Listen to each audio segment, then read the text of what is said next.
அருட்பெருஞ்சோதி தனிப்பெரும் கருணை அருட்பெருஞ்சோதி அருட்பெருஞ்சோதி அருட்பெருஞ்சோதி தனிப்பெரும் கருணை அருட்பெருஞ்சோதி எல்லா உயிர்களும் இன்புற்று வாழ்க வள்ளல் மலரடி வாழ்க வாழ்க கொல்லா விரதம் உலகமெல்லாம் ஓங்குக கொல்லா விரதம் உலகமெல்லாம் ஓங்குக. அருட்பெரும் ஜோதி அருட்பெரும் ஜோதி தனிப்பெரும் கருணை அருட்பெரும் ஜோதி எல்லா உயிர்களும் இன்புற்று வாழ்க வள்ளல் மலரடி வாழ்க வாழ்க கொல்லா விரதம் உலகமெல்லாம் ஓங்குக. இன்றைக்கு கோயம்புத்தூரில் படையல் சிவா அவர்களை பார்க்க வந்திருக்கின்றோம். அவரிடம் பார்த்திங்கன்னா அவர் வாழ்வில் என்னென்ன செய்தார் என்ற அந்த கருத்தெல்லாம் கேட்டு அவருக்கு ஒரு மரியாதை செய்துட்டு அவருக்கு இதெல்லாம் பண்ண வரோம். அவர் என்னென்னலாம் சாதனை பண்ணிக்கிறார் மக்களுக்கு. அதாவது ஒரு மனிதன் வாழ்ந்தால் எப்படி வாழணும்னு திருவள்ளுவர் அற்புதமாக சொல்கிறார். அப்போ அந்த வாழ்க்கையை படையல் சிவா அவர்கள் மக்களுக்கு சேவையும் பண்ணுறாரு. அவர் வாழ்க்கையும் அதே போல் வாழறாரு.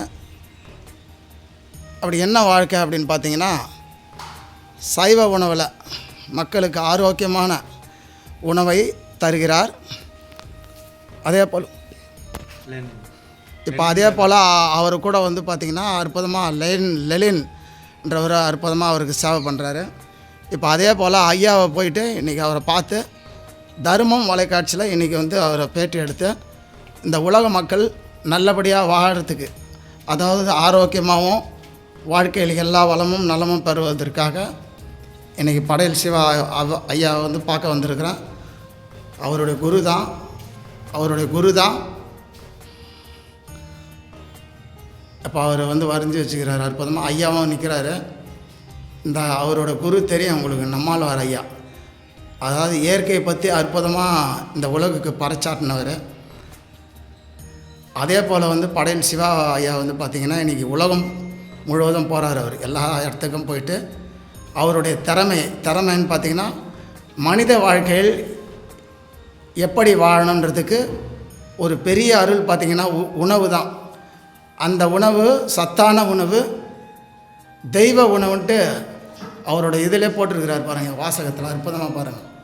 உண்மையான வார்த்தை அது. அந்த தெய்வ உணவுன்னா இதுதான். அப்போ மிருக உணவு மாமிசம் அப்படின்றதுக்கு எளிய முறையில் அற்புதமாக எழுதியிருக்கிறாரு. இன்றைக்கு ஐயாவை இப்போ அவருக்கு தர்மம் வலைக்காட்சி மூலிமா அவருக்கு ஐயாவுக்கு ஒரு மரியாதை இப்போ இன்றைக்கி தர்மம் வலைக்காட்சி மூலிமா நாங்கள் செய்ய போகிறோம்.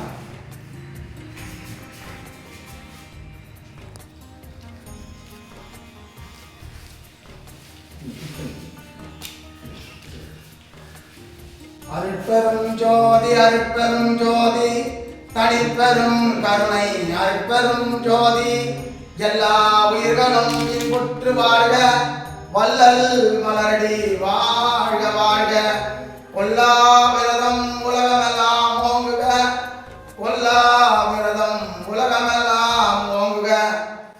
இன்றைக்கு கோயம்புத்தூரில் படையல் சிவா ஐயா அவர்களை பார்த்து தர்மம் வலைக்காட்சி மூலமாகவும் அருட்பெருஞ்சோதி ஆண்டவர் அருளாலே அவர் வாழ்வில் எல்லா வளமும் நலமும் பெற்று வாழ வேண்டும் என்று அவரை அருட்பெருஞ்சோதி ஆண்டவர் அருளால் அவரை நான் வாழ்த்துகின்றேன். நன்றி ஐயா. உங்களுடைய சேவை மென்மேலும் அற்புதமாக நடக்குங்க. இன்றைக்கு தர்மம் வலைக்காட்சி மூலியமாக படையல் சிவா ஐயாவை இன்னைக்கு நாங்கள் பார்க்க வந்திருக்கிறோம். அவருடைய அனுபவ கருத்தை இந்த உலக மக்களுக்கு சொல்வார். ஐயா வணக்கம். ஐயா அனைவருக்கும் வணக்கம். அருட்பெருஞ்சோதி அருட்பெருஞ்சோதி தனிப்பெரும் கருணை அருட்பெருஞ்சோதி. தர்மம் வலைக்காட்சி அன்பர்களுக்கு நேயர்களுக்கு அன்பு படையல் சிவாவின் ஆரோக்கிய வணக்கங்கள். வாழ்க வளமுடன். இனிய காலை வணக்கம். மிக அற்புதமான ஒரு வாய்ப்பு. ஐயா மூலிமா உலக மக்களுக்கு இந்த இயற்கை உணவுக்கலையை எடுத்து செல்வதற்கு ஒரு வாய்ப்பு கொடுத்ததற்கு எல்லாம் வல்ல பெருங்கருணை பேராற்றல் அருட்பெருஞ்சோதி ஆண்டவரையும் ஐயாவையும் வணங்குகின்றோம், வாழ்த்துகின்றோம், வரவேற்கின்றோம். நன்றி. என்னுடைய பேர் படையல் சிவா. கோவையிலிருந்து கடந்த 13 ஆண்டுகளாக முதல் முறையாக 2013 இந்த அடுப்பில்லா சமையல் கலை அப்படிங்கிறது நம்மாழ்வார் ஐயா மூலியமாக சிவகாசி மாரஞ்சி, அதுக்கப்புறம் கும்பகோணம் ஆடுதுறை ராமலிங்கையா மூலியமாக எனக்கு அடிப்படை இயற்கை உணவுனா என்ன, உணவுக்கும் உடலுக்கும் என்ன தொடர்பு, இயற்கை மருத்துவம்னா என்ன, உணவு மருத்துவம்னா என்ன, இதை எப்படி சமைக்கலாம், எப்படி சாப்பிடலாங்கிற அடிப்படை புரிதல் எனக்கு 2013 கிடைச்சிச்சு. ஸோ அந்த அடிப்படை பயிற்சியில் எனக்கு கிடைத்தது 15 வகையான இயற்கை உணவு, மிக எளிமையான உணவு. அந்த உணவு சாப்பிடுவதற்கு ஆரோக்கியமாக இருந்தது, ஆனால் சுவையாக இல்லை. சுவையாக இல்லைன்னா நம்ம தான் அழிச்சு வச்சிருக்கோம் இல்லையா, சுவை அறுசுவையையும் மாற்றி வச்சுருக்கோம். பொரிச்சு எரிச்சு கரிச்சு எண்ணெயில் வேக வச்சு இப்படி மாற்றி வச்சுருக்கோம். அந்த உண்மையான அறுசுவையை அங்கே உணர்த்தினாங்க. இனிப்புனா எப்படி இருக்கணும், புளிப்புனா எப்படி இருக்கணும், ஒவ்வொரு சுவைக்கும் உள்ள தன்மை என்ன, குணம் என்னங்கிறதெல்லாம் அந்த பயிற்சியில் உணர்த்துறாங்க. ஆனால் நான் காலங்காலமாக நம்ம அந்த உணவை அந்த சுவையை போகிறான் சமையலுங்கிற பேரில் உண்மையான சமையலை மறந்துட்டு சமையலுடைய முக்கியத்துவத்தை மறுத்து மாற்றி அதை சமைச்சு அந்த உண்மையான சுவையை பூரா மாற்றி சாப்பிட்டோம்னா அந்த சூடு வருது, உப்பு வருது, புளி வருது, காரம் வருது, ஆனால் உண்மையான சுவை இல்லை. இந்த இயற்கை உணவை மட்டும்தான் அந்த அறுசுவையோட உண்மையான சுவையை உணர்த்துறாங்க. ஆனால் நம்ம காலங்காலமாக இந்த புலன்கள் இதை சாப்பிட்டு பழகியிருக்கு, இந்த சமைத்த உணவுடைய சுவையை தான் பழகியிருக்கு. இதில் மாறுபாடு வந்துச்சு, அந்த சுவை எப்படி இருக்குது, உண்மையான சுவை எப்படி இருக்குது அப்படிங்கிறதுல அந்த தேடல் எனக்கு என்ன பண்ணுச்சு, அந்த உணவை சாப்பிட வச்ச வேற என்ஜாய் பண்ணி சாப்பிட வைக்கிற ஆரம்பத்தில். அப்போ என்ஜாய் பண்ணி சாப்பிட வைக்க சமைத்த உணவு எப்படி சாப்பிட்றப்ப எப்படி ஆர்வமாக சாப்பிட்றோம், அதே மாதிரி இதையும் சாப்பிட வைக்க முடியுமாங்கிற அந்த பயணம் தான் இப்போ இங்கே கொண்டு வந்து நிறுத்தியிருக்கு. ஸோ 15 வகையான உணவு இன்னைக்கு 2500 வகையான உணவாக மாறி இருக்கு. கடந்த 13 ஆண்டுகால பயணத்தில் கிட்டத்தட்ட ஒரு லட்சக்கணக்கான மக்களுக்கு இந்த உணவை பற்றிய புரிதலை கொடுத்துருப்போம். 60க்கும் மேற்பட்ட விருந்து, உணவே மருந்துன்னு சொல்லுவாங்க இல்லையா, அந்த மருந்தையை விருந்தாக கொடுத்துருப்போம். கல்யாணம், சீரு, காது குத்து, பிறந்தநாள் விழா. இப்போ ஒரு ஃபோன் வந்துச்சு, 1000 பேருக்கு வந்து புதுமனை பூவிழாக்கு உணவு கொடுக்கணுன்ட்டு. கடந்த மாதம் ஒரு நிகழ்ச்சி பண்ணணும், 5000 பேருக்கு, எவ்வளோங்க, 5000 பேருக்கு வெட்டிங் ரிசப்ஷன், திருமண வரவேற்பு விழாவில் இந்த உணவு கொடுத்துருக்கோம். உணவே மருந்துங்கிறது நம்மளுடைய தத்துவம் இல்லை. இங்கே பாருங்க, தெய்வம் உணவே, தன்னுடைய ஆதி நூல் தொல்காப்பியர் சொல்ற உணவே தெய்வம்ட்டு. இதே வேதம் சொல்லுது ஆகார சுத்தி சர்வ சுத்தின்ட்டு. அதாவது உணவு சாப்பிட்டா சர்வமும் சுத்தமாகும், ஆகாரம் சுத்தமானால் சர்வம், சர்வம் மீன்ஸ் உடல், மனம், உயிர் எல்லாமே சுத்தமாகும். இதெல்லாம் வள்ளல் பெருமானும் உணவை பற்றி பேசுறாரு. உணவை பற்றி பேசாதவங்க யாருமே இல்லை. வள்ளுவர் சொல்றாரு, மருந்துங்கிற அதிகாரத்தில் மருந்தை பற்றி எங்கேயுமே பேசல, எங்கேயுமே திப்பிலி பேசல, மிளக பேசல, சித்த மருத்துவத்தில் பேசல. எப்படி சாப்பிடணும், எப்படி வெளியே போகணும், எது ஆரோக்கியமான உடல், அந்த ஆரோக்கியமான உணவுக்கு உடலுக்கு என்ன பண்ணணுங்கிறத பற்றி தான் பேசுறாங்க. அப்போ அந்த வகையில் அந்த வழியில உணவே மருந்துங்கிறத தாண்டி உணவே பிரம்மம், அன்னமே பிரம்மம், அன்னம் எப்படியோ அதுதான் எண்ணம். இந்த வழிமுறைகளில் நம்மளுடைய பெரியவர்கள், சித்தர்கள், ஞானிகள் உணர்த்துற வழியில் தான் எனக்கு இறையர்களால் கிடைச்சிச்சு. அந்த கலையை எடுத்து இந்த 13 ஆண்டுகளாக தொடர்ந்து பயணம் செஞ்சுட்டு இருக்கோம். இதன் மூலியமாக பலவேறு விதமான நோய்கள் தீர்க்கப்பட்டிருக்கு. ஆரோக்கியத்தை இழந்தவர்கள் இந்த உணவை தொடர்ந்து எடுத்துக்கிட்டாங்கன்னா இழந்த ஆரோக்கியத்தை மீட்டெடுக்கலாம். ஆரோக்கியம் நல்லா இருக்கு, இனி பயமா இருக்கு. ஏன்னா இப்போ வந்து ஆஃப்டர் கொரோனாக்கு அப்புறம் ஒவ்வொருத்தருக்குள்ளேயும் அவ்வளோ பயம் வந்திருக்கு. நிரந்தரமான கேன்சருங்கிறது ஆதியில் நோயே இல்லை, எங்கேயாவது ஒரு பக்கம் தான் இருக்கும். இப்போ ஒவ்வொரு வீட்டுக்கும் சர்க்கரை வியாதிக்காரங்க இருக்காங்க, ஒவ்வொரு வீட்டுக்கும் தைராய்டு பிரச்சனை இருக்காங்க, கேன்சர் 10 பேருக்கு ஒரு ஆளுன்னு சொல்றாங்க. இப்படி வந்து பயமுறுத்திட்டு இருக்கு. அப்போ இது எல்லாத்துக்கும் தீர்வு உணவு தான். அந்த உணவு இந்த முறையில் எடுத்துக்கிட்டிங்கன்னா சத்து குறையாம, அழியாம, விரயமாகாம, இந்த உணவுடைய தத்துவம் அதுதான். இது வந்து ஆதி மனிதன் உண்ட உணவு இதுதான், ஆதி உணவு இதுதான். அதை நம்ம இந்த காலத்துக்கு தகுந்த மாதிரி சுவை ஊட்டி சுவையா, அதே நேரத்தில் வகை வகையா, நீங்கள் இட்லி வேணுமா இங்கே இட்லி இருக்குது, பிரியாணி வேணுமா பிரியாணி இருக்குது, பசங்க பீஸா சாப்பிட்றாங்களா பீஸா இருக்குது, பர்கர் வேணுமா பர்கர் இருக்குது, வடை பாயசத்தோட சாம்பார் இருக்குது. அத்தனை எப்படி இருக்குது, அடுப்பு இல்லாமல், எண்ணெய் இல்லாமல், சரிங்களா, மிளகாய் இல்லாமல், புளி இல்லாமல், வெங்காயம் இல்லாமல், பூண்டு இல்லாமல், மசாலா இல்லாமல், பால் தயிர் இல்லாமல், எங்கேயுமே இந்த மாதிரி இல்லை. இது வந்து ஒரு மகாசைவ உணவு முறையாக இதை வந்து வடிவமைச்சு இப்போ இந்த நவீன அறிவியல் சொல்லுது இல்லையா, இதெல்லாம் சாப்பிட்டா உடம்புக்கு சத்து வந்துருமா, எனக்கு கொலஸ்ட்ரால் எங்கே இருக்குது, ப்ரோட்டீன் எங்கே இருக்குன்னு அத்தனையும் இதில் கொடுத்து வச்சுருக்கோம். சரிவிகித உணவை இந்த படையல் உணவுல போடுது. இதில் கொலஸ்ட்ரால் இருக்குது, குட் ஃபேட். நாங்கள் எண்ணெய் வேண்டாம்னு சொல்கிறோம், ஆனால் எண்ணெய் வித்தையே எடுத்துக்கிறோம். தேங்காயை விட வேறு ஏதாவது வேணுமா, இறைவன் ஈசனினுடைய அடையாளம் தேங்காய்ன்னு சொல்கிறோம். தேங்காய் பால் தாய்ப்பாலுக்கு நிகராதுன்னு சொல்கிறோம். தேங்காய் இல்லாத இயற்கை உணவே இல்லை. இது வேணுமே, புளிப்பு வேணுமே, புளிப்பு உடம்புக்கு தேவை, உடம்புல இருக்க கழிவுகள் வெளியேற்றிருக்கு.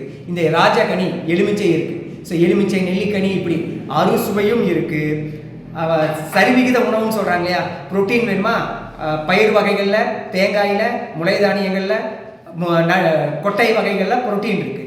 கொலஸ்ட்ரால் இருக்குது, தேங்காயில் கொலஸ்ட்ரால் இருக்குது, முந்திரியில் குட் ஃபேட் இருக்குது, வேர்க்கடலையில் நல்ல கொழுப்பு இருக்குது. இப்போ கார்போஹைட்ரேட், உடம்பு மசில்ஸ் வேணுமே, தசை வேணுமே, உடல் போஷாக்குக்கு என்ன வேணும்? நாங்கள் பாரம்பரிய அரிசி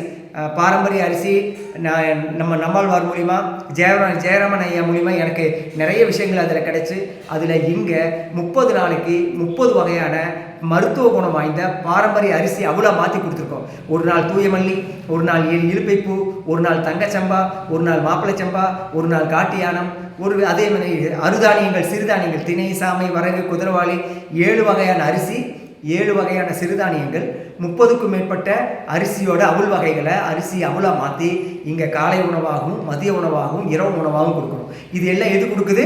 கார்போஹைட்ரேட் கொடுக்குது. நார்ச்சத்து எல்லா காய்கறிகளும் நார்ச்சத்து தான். ப்ரோபயோட்டிக் அப்படின்னு சொல்கிறாங்க இல்லையா, கட்டு, இந்த பெருகுடலுக்கு ரொம்ப முக்கியம். மைக்ரோபயம் சொல்லக்கூடிய நுண்ணுயிர்கள். இது எதன் மூலியமாக கிடைக்குது? நவீன அறிவியல் சொல்லுது ப்ரோபயோட்டிக் ஒன்றுமே இல்லை, பழைய சோறு, நம்ம தயிர்னு சொல்கிறோம் இல்லையா, அதுதான் புளிக்க வைக்கிறது. அது இங்கே தேங்காய் பாலை தயிராக மாத்திரம், தேங்காய் பாலை எலுமிச்சை போட்டு தயிராக மாத்திரம், அதில் நமக்கு அந்த புளிப்பு சுவையோட மைக்ரோபயம் நல்ல நுண்ணுயிர்கள் கிடைக்குது. அப்போ இங்கே ப்ரோட்டீன் இருக்குது, மினரல்ஸ் இருக்குது, கார்போஹைட்ரேட் இருக்குது, என்சைம்ஸ், பழங்கள் மூலியமாக என்சைம்ஸ் இருக்குது, புரதச்சத்து இருக்குது, நார்ச்சத்து இருக்குது. ஆக நீங்கள் கேட்கக்கூடிய விட்டமின்ஸ், மல்டி விட்டமின்ஸ், காய்கறிகள் இப்போ ரொம்ப எளிமையாக உலகம் முழுவதும் பேசப்படக்கூடிய நிலையாக காய்கறி மருத்துவங்கிற ஒரு தத்துவம் இருக்குது. அப்போ நம்மளுடைய நாட்டு காய்கறிகள் 12 காய்கறிகளும் உடல் இருக்கிற 12 மண்டலங்களுக்கு மருந்தாக இருக்குது. 12 உயர் குணங்களை கொடுக்குது. அன்பு வேணுமா? அரசாணிக்காய், சகிப்புத்தன்மை வேணுமா? கத்தரிக்காய், வெண்பூசணி தைரியத்தை கொடுக்குது. இப்படி ஒவ்வொரு காயும் உணவே குணங்கிற அடிப்படையில் நாட்டு காய்கறிகளை நீங்கள் அதிகமாக எடுத்துக்க உள்ளுறுப்புகள் பலப்படும், நரம்பு மண்டலம் பலப்படும், மனம் செம்மையாகும், சரிங்களா, குணம் மேம்படும். அதனால தான் அடிக்கடி சொல்லக்கூடிய நானே வார்த்தையோட முடிச்சுக்கிறேன். உணவு மாறினால் உடல் மாறும், உடல் மாறினால் மனம் மாறும், மனம் மாறினால் குணம் மாறும், குணம் மாறினால் உன் குலமே மாறும். அவ்வளோதான். குருஜி சொல்கிறார், உற்றவனையும் உணர்த்தும் உணவுன்னு சொல்லிட்டு. உணவை முறையை எடுத்துக்கிட்டா உற்றவனை யார்?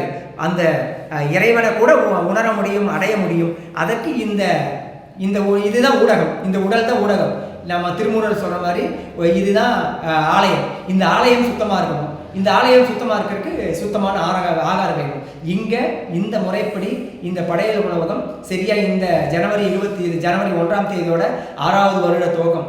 5 வருடமாக உலகின் முதல் உணவகமாக இந்த உணவகம் செயல்பட்டு இருக்கு. இந்த உணவகத்தில் இந்த மாதிரி காலையில் உணவு, மத்தியானம் வடபாயசத்தோட சாப்பாடு, நைட்டு டின்னர் இயற்கை உணவு, பாரம்பரிய உணவை கொடுக்குறோம். அது மட்டும் இல்லை, நம்ம இங்கே வந்தால் சாப்பிடலாம், எப்படி சமைக்கலாங்கிற பயிற்சியும் கொடுக்குறோம்.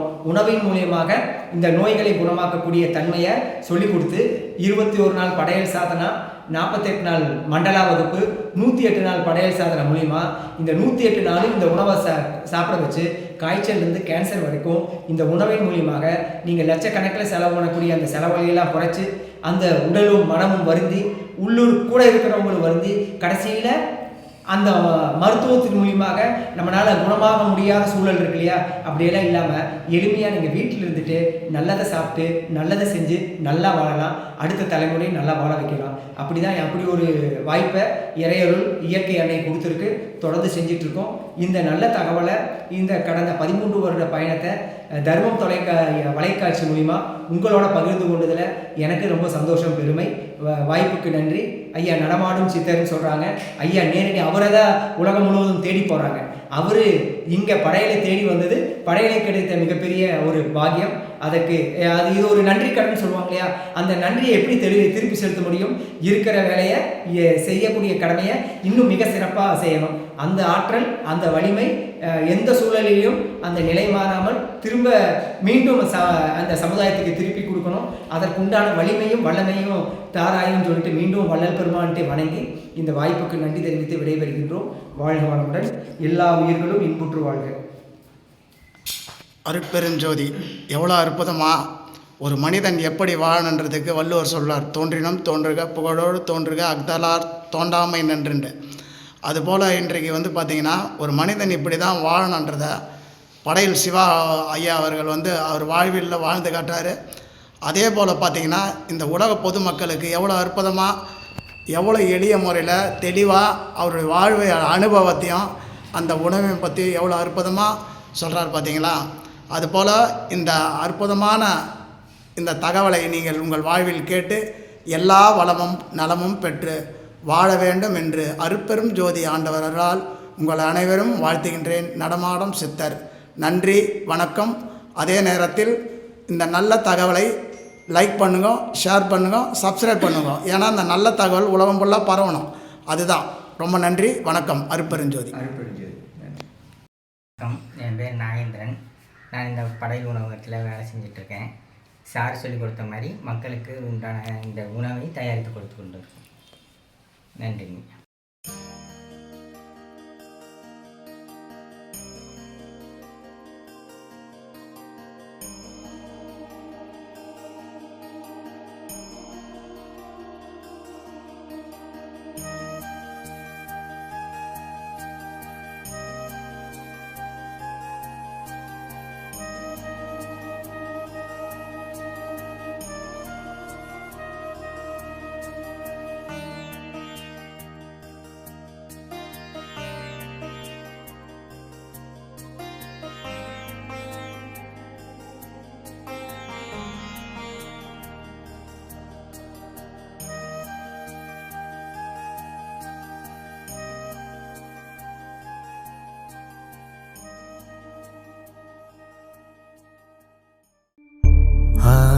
அருட்பெருஞ்சோதி,